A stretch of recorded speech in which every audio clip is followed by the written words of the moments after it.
தந்தி தொலைக்காட்சி நேயர்களுக்கு வணக்கம். நல்லதை சொல்வோம், நல்லதை செய்வோம், நல்லதே நடக்கும். இன்று 25/1/2025 சனிக்கிழமை, கேட்டை நட்சத்திரம் நாள் முழுவதும் இருக்கிறது. இன்றைக்கு நான் உங்களுக்கு சொல்ல இருக்கிற நல்ல கருத்து பலன் தரும் பட்சி சாஸ்திரம் சொல்லிக்கிட்டு வர்றேன். இந்த பட்சி சாஸ்திரம் நீங்கள் தெரிஞ்சுக்கிட்டீங்க அப்படின்னா, பட்சி அரசு செய்கிற நேரம், நடக்கிற நேரத்தில் நீங்கள் எந்த காரியம் செய்தாலும் அதில் வெற்றி கிடைக்கும். எனக்கு தெரிஞ்ச ஒரு நண்பர் பல நாட்களாக ஒரு சொத்து விற்கிறதுக்கெல்லாம் ஏற்பாடு பண்ணார். அவருக்கு வர வேண்டிய பணமெல்லாம் நிறைய இருந்துச்சு. எவ்வளவோ முயற்சி பண்ணி அதெல்லாம் வரல. ஆனால் இந்த பட்சியில் அரசு நேரம் பார்த்து போய் முயற்சி பண்ணார். எல்லாம் சக்ஸஸ் ஆகி வெற்றி அவருக்கு அனைத்துமே அவருக்கு சீராகிருச்சு. பொதுவாக இது மட்டும் இல்லை, இன்னொருத்தர் ஒரு பெரிய வெளிநாடு செல்றதுக்காக முயற்சி பண்ணார். பல வழியில் அவருக்கு தடங்கள் வந்துச்சு. இந்த அரசு நேரம் பார்த்து நீங்கள் அப்ளிகேஷன் போடுங்க, அந்த நேரத்தில் நீங்கள் அந்த புது முயற்சிகளை பண்ணுங்க அப்படின்னு. அரசு நேரம் பார்த்து அவர் ஆந்தை, அவருக்குரிய பட்சி ஆதிரையில் தொடங்கி பூரா வரைக்கும் இருக்கு இல்லையா, அதில் ஒரு நட்சத்திரம் அவர். அது மாதிரி அவர் நினைச்ச உடனடியாக அது வெற்றி பெற்று இன்றைக்கு மிகப்பெரிய நிலையில் இருக்கிறார். அது மட்டும் இல்லை, நீங்கள் எந்த ஒரு பெரிய நிலையில் இருந்தாலும் சரி, நீங்கள் செய்யக்கூடிய முயற்சிகளில் சில பேருக்கு பாருங்கள், 1க்கு 2 முறை முயற்சி பண்ணணும். பல முறை இது போராடி பார்த்தா செய்ய இது பலனே கிடைக்கல அப்படின்னு சொல்லுவாங்க. ஆனால் பட்சி பார்த்து நம்ம அதை வேலை செஞ்சோம் அப்படின்னா, அந்த நேரத்தில் நம்ம செயல்பட்டோம் அப்படின்னா உடனடியாக அதுக்கு பலன் கூடுதலாக கிடைக்கும். அதே நேரத்தில் அந்த நேரத்தில் நம்ம உள்ள வழிபாடுகளும் வச்சுக்கலாம். நல்ல வழிபாடுகள், நமக்குள்ள வழிபாடு ஜாதக ரீதியாக யோக பலம் பெற்ற நாள் தேர்ந்தெடுத்துக்கணும். அந்த நாளில் பற்றி அரசாட்சி பண்ணுற நேரத்தில் சாமி சன்னதியில் நின்று நம்ம கும்பிட்டோம் அப்படின்னா உடனடியாக பலன் கிடைக்கும். ஆனால் அப்படி கும்பிட விடாது. ஏன் அப்படின்னா, அது மாதிரி கும்பிட்டா உடனே எல்லாருக்குமே பலன் கிடைச்சிடும் இல்லையா. ஆகையினால தடைகள் நிறைய வரும். தடைகளை மீறி வழிபடுகின்ற பொழுது பலன் கிடைக்கும். முன்னாடியே சொல்லியிருந்தேன் உங்களுக்கு, அசுவதி முதலாக 5 விண்மீன் ஆற்றல் மிகு வல்லூர்னு சொன்னேன். அதுக்கடுத்து ஆதிரை தொடங்கி பூரம் வரைக்கும் ஆந்தை வருது. அதுக்கு பிறகு உத்திரத்திலேருந்து விசாகம் வரைக்கும் காகம், பறக்கின்ற காகம். அனுசத்திலேருந்து உத்திராடம் வரை 5 கோழி. அதுக்கப்புறம் திருவோணத்திலிருந்து கடைசி ரேவதி வரைக்கும் 6 விண்மீன், மயில். ஒவ்வொரு பறவைகளும் துயில் கொள்ற நேரம்னு இருக்கு. இப்போ மயில் துயில் கொள்ற நேரத்தில் ஒருத்தர் போய் பண்ணினாரு. அந்த காரியம் இன்னைக்கு வரைக்கும் நடக்கலை. 7-8 வருஷம் ஆச்சு. இப்போ பாகப்பிரிவினைக்கு சில பேர் முயற்சி பண்ணுவாங்க. அந்த நேரத்தில் போய் ஆரம்பத்தில் பண்ணாங்கன்னா அது பலன் கொடுக்காது. ஆகையினால என்ன செய்யலாம்ங்கிறதையும் நீங்கள் தெரிஞ்சுக்கணும்ல. பற்றி அரசாட்சி பண்ணுற நேரத்திலையோ நடக்கிற நேரத்திலையோ நீங்கள் புது முயற்சிகள் செய்கிறது மட்டும் இல்லை, அது வெற்றிகரமாக முடியணும் அப்படின்னா நீங்கள் வழிபாடுகளும் வச்சுக்கணும். புதிய வேலைக்கு விண்ணப்பிக்கலாம். உத்தியோகத்தில் மேலதிகாரிகளை சந்திக்கணும்னு நினைக்கிறீங்க. இந்த மேலதிகாரிகள் உங்களுக்கு இணக்கமாக நடந்துக்கலை, அல்லது நிறைய வேலைப்படுவ கொடுக்குறாங்க, போதுமான சம்பளம் தரல, ஐயா சம்பளம் கொஞ்சம் கூட்டி கொடுங்கன்னு நீங்கள் கேட்க நினைக்கிறீங்கன்னு வச்சுங்க. இது மாதிரி அரசு நேரத்தில் போய் பார்த்தீங்கன்னா அந்த சந்திப்பு உங்களுக்கு பலன் கொடுக்கும். சரி, நோய் நீங்கள் மருந்தும் போகணும் அப்படின்னா, ஒரு நீண்ட காலத்தில் நோய் இருக்குது, அது போகவே இல்லை, சரி புது மருந்து நீங்கள் சாப்பிட்டு பலன் கிடைக்கணும்னு நினைக்கிறீங்க. முதல்ல சாப்பிட்ற போது அந்த அரசு நேரமோ அல்லது நடக்கிற நேரமோ பார்த்து நீங்கள் சாப்பிட்டீங்க அப்படின்னா கண்டிப்பாக அந்த வைத்தியத்துக்கு பலன் இருக்கும். அதாவது வைத்தியமெல்லாம் விருந்தும் மருந்தும் 3-4 மருந்து 3 நாளையில் குணப்படுத்தினா தான் அது மருந்து. விருந்துக்கு போனால் 3 நாளில் திரும்பி வந்துடணும், நீண்ட நாள் இங்கே இருக்கக்கூடாது. அப்படிப்பட்ட மருத்துவமெல்லாம் பார்க்கறதுக்கு, நோய் நீங்க மருந்து உண்பதற்கு இந்த அரசு நேரம். அடுத்தது முக்கியமாக நேர்முக தேர்வு செல்ல. எனக்கு தெரிஞ்ச ஒரு நண்பர் பல முறை நேர்முக தேர்வுக்கு நிறைய படிச்சிருக்காரு. ஆங்கில எழுத்தில் பல எழுத்துக்களை பட்டமாக போட்டிருக்காரு. ஆனால் நேர்முக தேர்வில் வெற்றி பெறலை.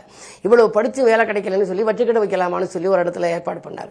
திடீர்னு அவருக்கு நான் சொன்னேன், அரசு நேரம் பார்த்து நீங்கள் அந்த இன்டர்வியூக்கு போகிற போது அந்த நேரத்துக்கு நம்ம போக முடியாது. அவன் வைக்கிற நேரம் 10 மணிக்கு தான் போக முடியும்.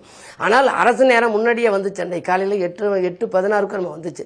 அந்த நேரத்தில் நீங்கள் வீட்டை விட்டு கிளம்புங்க, நிச்சயமாக வெற்றி கிடைக்கும். கண்டிப்பாக அவருக்கு வெற்றி கிடைச்சி இன்றைக்கி ஒரு நல்ல பொறுப்பில் அவர் இருக்கிறார். இதுக்கெல்லாம் என்ன காரணம்னா, பற்றி அரசாட்சி செய்யும் நேரத்திலே நாம் எதை செய்தாலும் அதில் வெற்றி கிடைக்கும் என்ற ஒரு கருத்தை முன்னோர்கள் தெளிவாக சொல்லி வைத்திருக்கிறார்கள். அவற்றை பற்றியெல்லாம் தொடர்ந்து உங்களுக்கு தந்தி தொலைக்காட்சியிலே சொல்வேன் என்று சொல்லி, நீங்கள் தொடர்ந்து தந்தி தொலைக்காட்சியை பார்த்து வந்தாலே இந்த பட்சியாஸ்திரத்தை பற்றிய கருத்துக்களை அறிந்து கொள்ளலாம். பிறகு பஞ்சாங்கத்தையும் ஒரு முறை புரட்டி பாருங்கள். அதில் பட்சி என்று ஒரு பக்கம் இருக்கும், பட்சியாஸ்திரம் என்று, அதையும் நீங்கள் பார்த்து புரிந்து கொள்ளலாம். அப்படி பார்த்து அதன் விளைவாக நீங்கள் செயல்பட்டால் உங்களுடைய வாழ்க்கையில் வெற்றி மீது வெற்றி வரும் என்று சொல்லி இனி இந்திய ராசி பலன்களை இப்பொழுது உங்களுக்கு வழங்கப் போகின்றேன்.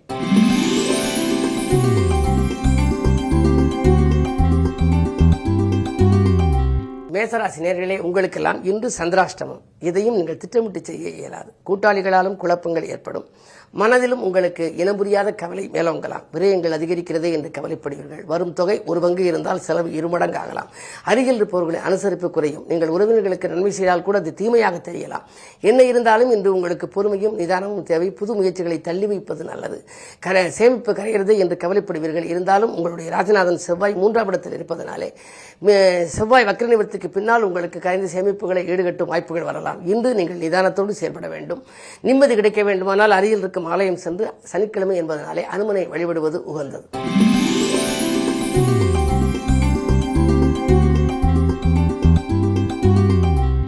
ரிஷபராசி நேயர்களே, உங்களுக்கெல்லாம் மன உறுதியால் மற்றவர்களை ஆச்சரியப்பட வைக்கும் நாள். இன்று மாற்று கருத்துடையோர் மனம் மாறுவார்கள். கூட்டு முயற்சியிலிருந்து விலகி தனித்து இயங்க முற்படுவீர்கள்.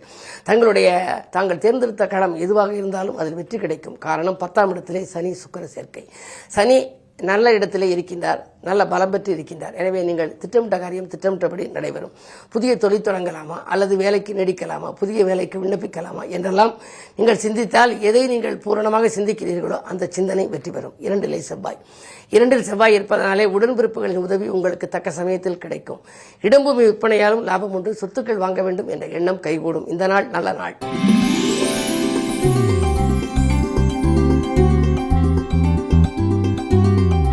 மிதுனராசி நேயர்களே, உங்களுக்கு ராசியிலேயே செவ்வாய், லாபாதிபதி செவ்வாய் இருப்பதனாலே லாபத்துக்கு குறைவு ஏற்படாது. நீங்கள் ஏதேனும் ஒரு சொத்துக்களை விற்று அதன் மூலம் வருகின்ற லாபத்தை கொண்டு தொழிலை வளப்படுத்திக் கொள்ள முன் வருவீர்கள். தொழில் வாடகை கட்டிடத்தில் நடந்தால் சொந்த கட்டிடத்துக்கு மாற்றலாமா என்று சிந்திப்பீர்கள். புதிய ஒப்பந்தங்கள் அடுக்கடுக்காக வரலாம். வரவு வந்து கொண்டே இருக்கும். இந்த நாளில் இதை செய்வோமா அதை செய்வோமா என்று சிந்திப்பீர்கள். இன்றைக்கு உறவினர்களுக்கும் நீங்கள் உதவி செய்து மகிழ்கின்ற நாளாகவே அமைகின்றது.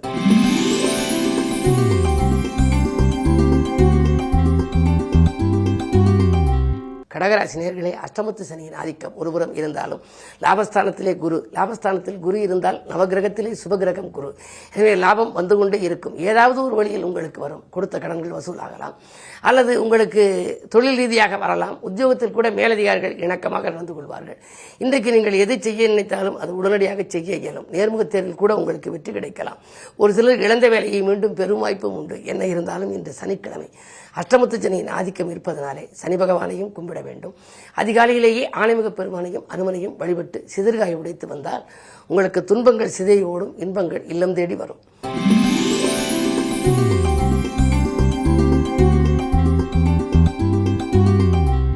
சிம்மராசி நேயர்களே, 8லே ராகு, மறைந்த ராகுவால் நிறைந்த தனலாபம் உங்களுக்கு கிடைக்கும். உறவினர் பகை உருவாகலாம், அதை உருவாகாமல் பார்த்துக் கொள்ளுங்கள். கொஞ்சம் விட்டு கொடுத்து செல்ல வேண்டிய நாள். விட்டுக் கொடுப்பவர்கள் கெட்டுப்போவர்கள் விட்டுக் கொடுப்பதில்லை என்பது ஒரு பழமொழி. அந்த அடிப்படையில் பார்த்தால் 7லே சனி இருந்தால் தானாகவே வீடு தேடி வம்பு வழக்குகள் வரலாம். கொஞ்சம் விட்டுக் கொடுத்து செல்வது நல்லது. அதே நேரத்தில் பொறுமையோடும் நிதானத்தோடும் செயல்படுவது உகந்தது. உத்தியோகத்தில் இருப்பவர்கள் உடன் பணிபுரிபவர்களிடம் உங்கள் முன்னேற்றத்தை பற்றி நீங்கள் விமர்சிக்க வேண்டாம். நான் அப்படி செய்கிறேன், இப்படி செய்கிறேன், விரைவில் வேறு இடத்துக்கு மாறப்போகிறேன் என்றெல்லாம் நீங்கள் சொன்னால் அதன் விளைவாக சில பிரச்சனைகளை சந்திக்க நேரிடும். 10லே குரு இருப்பதால் பதவி மாற்றம் உறுதியாகிறது.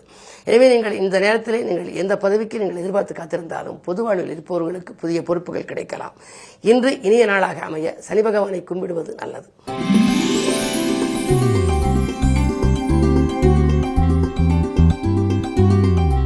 கன்னிராசி நேயர்களே, ஜென்மத்தில் கேது. பிள்ளைகளின் நலங்கிறது எடுத்த முயற்சிகளை வெற்றி கிடைக்கும்.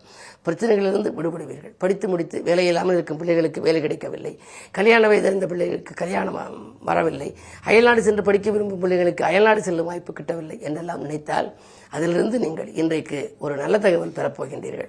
உங்களுடைய முயற்சிகளுக்கு இன்று வெற்றி கிடைக்கப் போகின்றது. அது மட்டுமல்ல, இன்றைக்கு 7லே ராகு. வாழ்க்கை துணையினுடைய சம்பாத்தியமும் உங்களுக்கு கூடுதலாக கிடைக்கும். வாழ்க்கை துணைக்கு வேலை கிடைத்து இன்றைக்கு கூடுதல் வருமானம் வரும் விதத்திலே அவர்கள் சம்பள உயர்வை கொடுத்திருக்கலாம். அதன் விளைவாகவும் உங்களுக்கு நன்மைகள் கிடைக்கலாம். என்ன இருந்தாலும் இந்த நாள் முழுவதும் உங்களுக்கு ஒரு இனிய நாள். திட்டமிட்ட காரியங்கள் திட்டமிட்டபடி நடைபெறும் நாள்.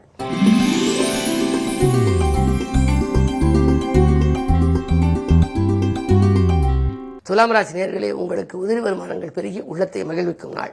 உடன்பிறப்புகளால் வந்து தொல்லைகள் அகலும். கடன் சுமை குறைய புதிய வழி பிறக்கும். அதிகார பதவியில் உள்ளவர்களின் ஆதரவால் ஒரு நல்ல காரியம் இல்லத்திலே நடைபெறப் போகின்றது. வீடு கட்ட வேண்டும் அல்லது கட்டிய வீட்டை பழுது பார்க்க வேண்டும் என்று நினைத்தால் அது கைகூடும். அதே நேரத்திலே 4ஆம் இடத்திலே சூரியன் புதன். புதிதாக நீங்கள் ஏதேனும் படிக்க வேண்டும் அல்லது பிள்ளைகளின் படிப்புக்காக முயற்சி செய்தீர்கள் என்றால் அதுவும் கைகூடலாம். புது ஆயத்திய யோகம் இருக்கின்ற பொழுது பொருளாதார நிலை சீராகவும் சிறப்பாகவும் அமையும். இந்த நாளை மேலும் இனிய நாளாக நீங்கள் அமைத்துக் கொள்ள அனுமன் வழிபாடு அவசியம் உங்களுக்கு தேவை.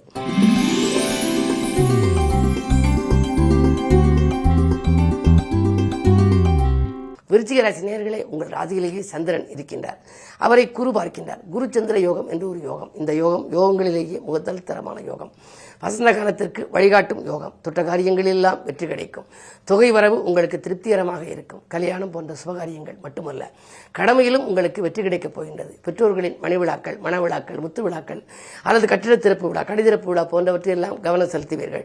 விருதுகளும் உங்களுக்கு கிடைக்கக்கூடிய ஒரு யோகம் உண்டு. இந்த நாள் மிக மிக இனிய நாள். மதியத்திற்கு மேல் உங்களுக்கு நீங்கள் எதை எதிர்பார்த்து காத்திருந்தீர்களோ அந்த நல்ல தகவல் கிடைக்கப் போகின்றது. இன்று மேலும் இனிய நாளாக அமைத்துக் கொள்ள சனிக்கிழமை என்பதனாலே ஆஞ்சநேயரை கும்பிடுவது நல்லது.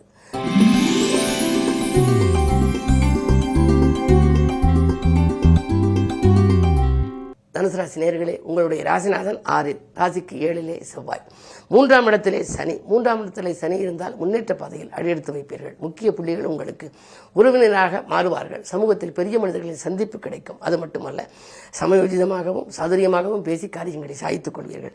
2லே சூரியன் இருப்பதனாலே அரசு மற்றும் பொதுநலத்தில் இருப்பவர்களுக்கு நல்ல பொறுப்புகள் கிடைக்கும். உங்கள் மீது சுமத்திய வீண் படிகள் அகலும்.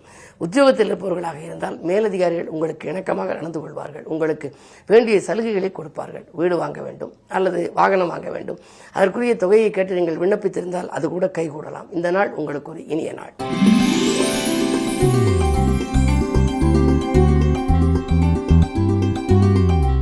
மகர ராசி நேயர்களே, உங்களுக்கு குரு பார்வை இருக்கின்றது. குழப்பங்கள் அகலும். மலைபோல் வந்த துயர் பனிபோல் விலகும்.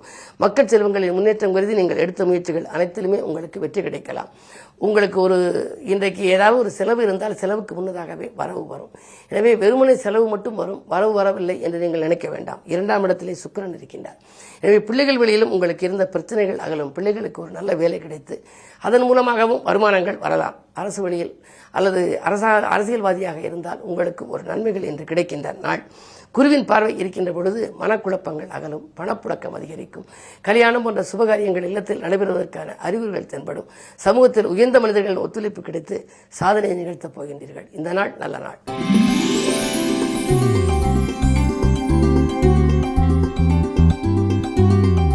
கும்பராசி நேயர்களே, உங்களுடைய ராசிக்கு அதிபதியான சனி ராசியிலேயே இருக்கின்றார். எனவே சேமிப்பு உயரும், செல்வாக்கு அதிகரிக்கும். எதை எந்த நேரம் நீங்கள் செய்ய நினைத்தாலும் செய்யலாம். வாக்குவாதங்களால் வந்த வளர்ச்சியில் வந்த தளர்ச்சி இன்று அகலும். 2ல் ராகு இருக்கின்றார். திரண்ட செல்வம் உண்டு. நீங்கள் யாருக்கேனும் ஒரு உதவி கேட்டு விண்ணப்பித்திருந்தால் அந்த உதவி கைகூடலாம். சுகஸ்தானத்திலே குரு இருப்பதால் ஆரோக்கியம் சீராகி ஆனந்தப்படுத்தும். நேற்றைய பிரச்சனை இன்று நல்ல முடிவுக்கு வரும். தங்கம், வெள்ளி, ஆடை, ஆபரணம் வாங்குவதில் தனி கவனம் செலுத்தும் நாள் இந்த நாள்.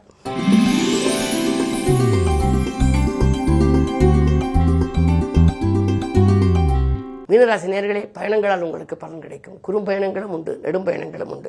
4ஆம் இடத்திலே செவ்வாய் இருக்கின்றார். உடன்பிறப்புகள் உங்களுக்கு நல்ல உறுதுணையாக இருப்பார்கள். நீங்கள் ஏதேனும் ஒரு புது முயற்சி செய்ய வேண்டும் என்றால் அதற்காக நீங்கள் உடன்பிறப்புகளை இதுவரை அணுகாமல் இருந்தால் இப்பொழுது அணுகலாம். விலகிச் சென்ற சொந்தங்கள் விரும்பி வந்து இணைவார்கள்.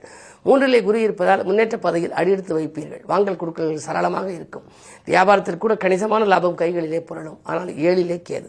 இனம் புரியாத கவலை மேலோங்கலாம். வாழ்க்கை துணை வெளியே ஏதாவது பிரச்சனைகள் அடிக்கடி வந்து அலைமோதும். கொஞ்சம் விட்டுக் கொடுத்து செல்ல வேண்டிய நாள். அது மட்டுமல்ல, லாபஸ்தானத்திலே புதன் சூரியனோடு இணைந்திருக்கின்றார். எனவே எதிர்பாராத விதத்தில் ஒரு தனலாபம் இன்று மாலை நேரம் உங்களுக்கு வரலாம். மகிழ்ச்சி கடலில் ஆழ்த்தப் போகின்றது. மேலும் விவரங்கள் அறிய தினத்தந்தி படியுங்கள்.